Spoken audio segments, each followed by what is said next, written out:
Putting Thoughts on Trial by Still Waters Counseling and Education Center.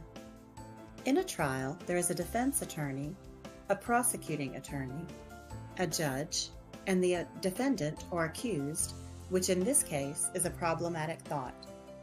The defense attorney presents evidence that the thought is true. The prosecutor tries to prove that the thought is not true. After carefully considering all the evidence, the judge decides what is true. The judge considers only admissible evidence. After all, this is no kangaroo court. All evidence must be factual, allowing no assumptions or opinions into the process. To begin, ask yourself, what is a persistent, troubling thought that shows up in my mind often? Write that thought at the top of a sheet of paper. Draw a line down the center. On one side, write all evidence that the thought is true. On the other side, write all evidence that the thought is not true. As you make your lists, you may want to consider using evidence from Scripture. Once your lists are complete, it's time to weigh the evidence and make a decision.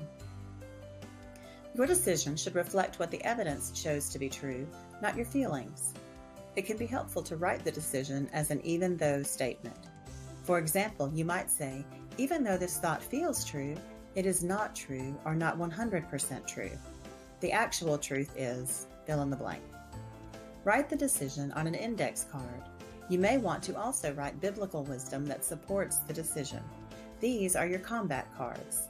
Keep these cards in a card holder, maybe a Ziploc bag.